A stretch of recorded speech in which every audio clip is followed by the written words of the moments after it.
Welcome back to the easy commerce channel.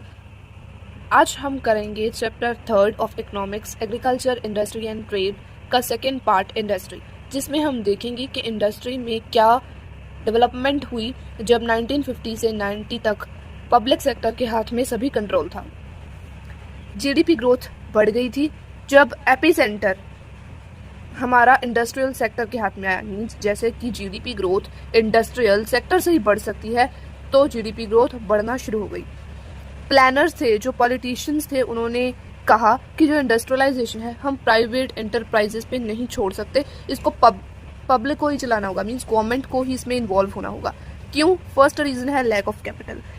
उसके लिए इतनी लार्ज अमाउंट ऑफ कैपिटल चाहिए थी पूरा इंडस्ट्रियल बेस सेटअप करने की, जो कि हमारे प्राइवेट इंडिविजुअल्स के पास थी नहीं। फर्स्ट रीजन इज दिस कि टाटा एंड बिरला ही थे जो इंडस्ट्रियल हाउसेस थे इंडिया में तब, एंड प्राइवेट इंडिविजुअल्स के पास उतनी अमाउंट ऑफ कैपिटल नहीं थी।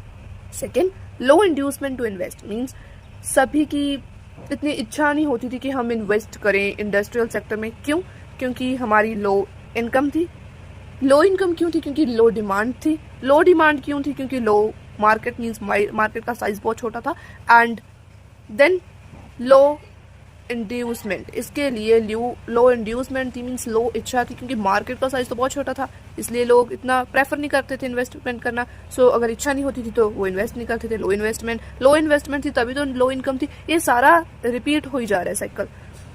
इसके लिए पब्लिक इन्वेस्टमेंट चाहिए थी, क्योंकि प्राइवेट इंसान कर नहीं पा रहे थे और वो करना चाहते भी नहीं थे। थर्ड है ग्रोथ विद सोशल जस्टिस। जो सोशल जस्टिस मीन्स सभी के साथ न्याय हो और सबको इक्वल एम्प्लॉयमेंट अपॉर्चुनिटीज मिले। प्राइवेट है, प्राइवेट सभी को इक्वल थोड़ी देंगे, सारे रीजन्स को, जो उन्हें अच्छा लगेगा और जो उनको इकोनॉमिकल बैठेगा, सस्ता बैठेगा, वो चूज करेंगे। लेकिन गवर्नमेंट सभी रीजन्स बल, सभी एरियाज बल ध्यान देगी। एंड नेक्स्ट हमारे पास है कि इंडस्ट्रियल पॉलिसी रेजोल्यूशन जो 1956 में आया था, उसमें क्या था? ओके, ये सेकेंड 5 ईयर प्लान से लागू हुआ है हमारा, जो कि 1956 से हुआ था ना, तब इसको लागू किया गया। फर्स्ट इसमें क्या था? 3 fold classification of industries. Means 3 classification दे दिया इंडस्ट्री की, किसको कौन चलाएगा, किसको कौन चलाएगा। फर्स्ट क्या है हमारे पास कि जो industries atomic energy, defence, railways के साथ डील करती है, वो तो पब्लिक ही रखेगी अपने कंट्रोल में।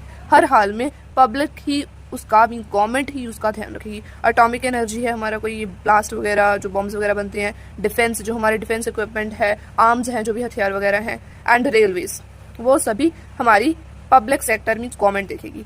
एंड सेकेंड दिया गया है कि जो इंडस्ट्रीज प्राइवेट भी देख सकते हैं एंड पब्लिक भी, वो है फर्टिलाइजर, मीन्स जो हमारी स्प्रे वगैरह वाली इंडस्ट्री होती है वो।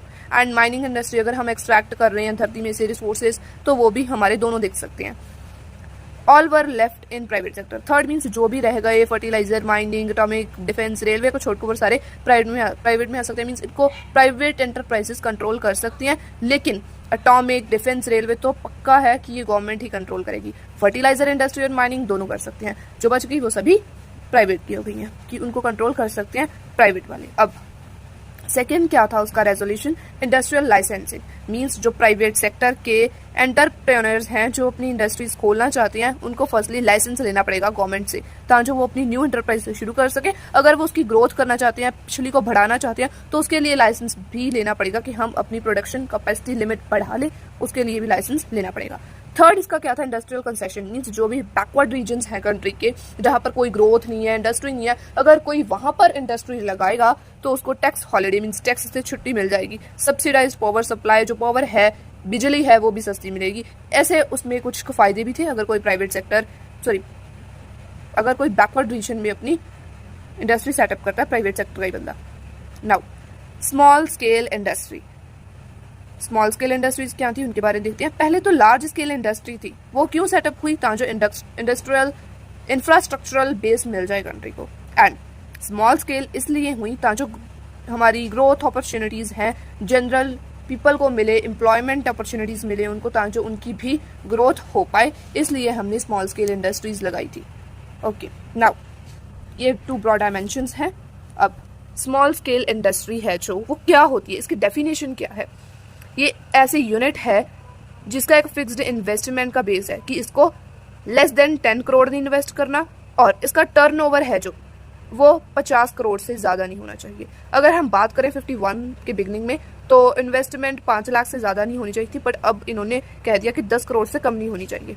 ओके जो रोल है SSI का, मीन्स स्मॉल स्केल इंडस्ट्रीज का, रूरल डेवलपमेंट को प्रमोट करने के लिए वो कार्बी कमेटी ने बताया, जिसको हम village and small scale industry की कमेटी कहते हैं, 1955 में बताया था। अगर हम बात करें कि इनकी स्मॉल स्केल इंडस्ट्रीज की क्या खासियतें हैं, तो वो क्या है कि ये एक लेबर इंटेंसिव होती हैं एंड देयरफॉर एम्प्लॉयमेंट फ्रेंडली। हमने देखा कि ये ग्रोथ अपॉर्चुनिटीज देती हैं जनरल पीपल को, मीन्स एम्प्लॉयमेंट अपॉर्चुनिटीज प्रोवाइड करती हैं, क्योंकि ये लेबर इंटेंसिव है, मीन्स कैपिटल इंटेंसिव नहीं है, मशीन्स वगैरह नहीं इसमें यूज होती, ये है हमारी लेबर इंटेंसिव, लेबर लगता है इसमें, तो ग्रोथ अपॉर्चुनिटीज मिलती हैं जनरल पब्लिक को, उनको एम्प्लॉयमेंट अपॉर्चुनिटीज मिल जाती हैं इसके साथ। सेकेंड है it shows locational flexibility and is therefore equity oriented, means इसमें कोई भी ऐसे नहीं है कि ज़्यादा ढोढवाई का सामान होगा जैसे हमारी लार्ज इंडस्ट्रीज का होता है, और ये हमारी रॉ मटेरियल पास ही लगेंगी, जहाँ पर रॉ मटेरियल हमें मिलता है अच्छे से, कम ट्रांसपोर्टेशन कॉस्ट आती है वहीं लगेंगी।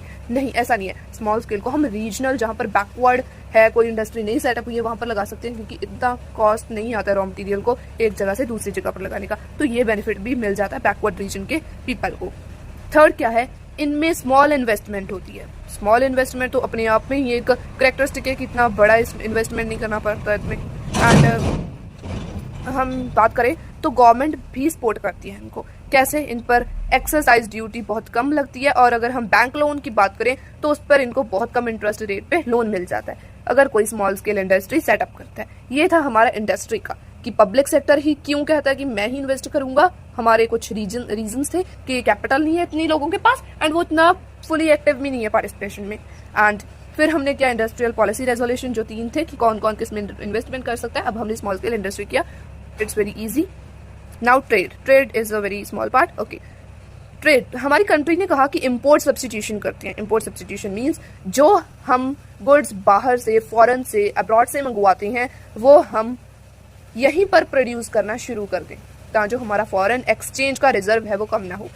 Okay, inward looking trade strategy अपनाई हुई थी हमारी कंट्री ने। मींस इसका मतलब क्या है कि हम इम्पोर्ट सब्सटीट्यूशन करेंगे ताकि जो हमारी डोमेस्टिक इंडस्ट्री बच जाए। मींस हमारी इंडस्ट्री, ये जो फॉरेन रिजर्व है वो कम ना हो, हम इम्पोर्ट सब्सटीट्यूशन करेंगे। मींस जो इम्पोर्ट करते हैं उसको सब्सटीट्यूट यहाँ पर ही प्रोड्यूस कर दो। ऐसे नहीं कि बाहर से मंगवाई जाओ और उनकी कंट्री के फॉरेन रिजर्व को इंक्रीज करो, हमारी कंट्री के मत घटाओ।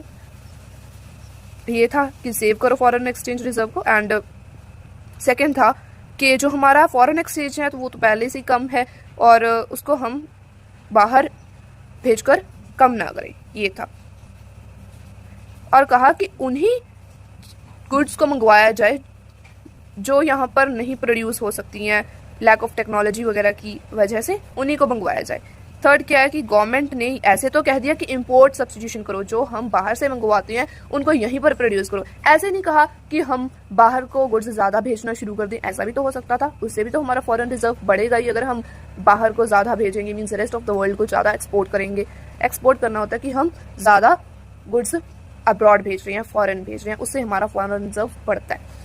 ऐसे तो कह दिया हमारी कंट्री ने कि इंपोर्ट सब्सटीट्यूशन करो, जो हम बाहर से मंगवाते हैं उनको यहीं पर प्रोड्यूस करो। ऐसा भी तो हो सकता था कि बाहर को हम भेजना शुरू कर दें, उससे भी तो हमारा बढ़ेगा।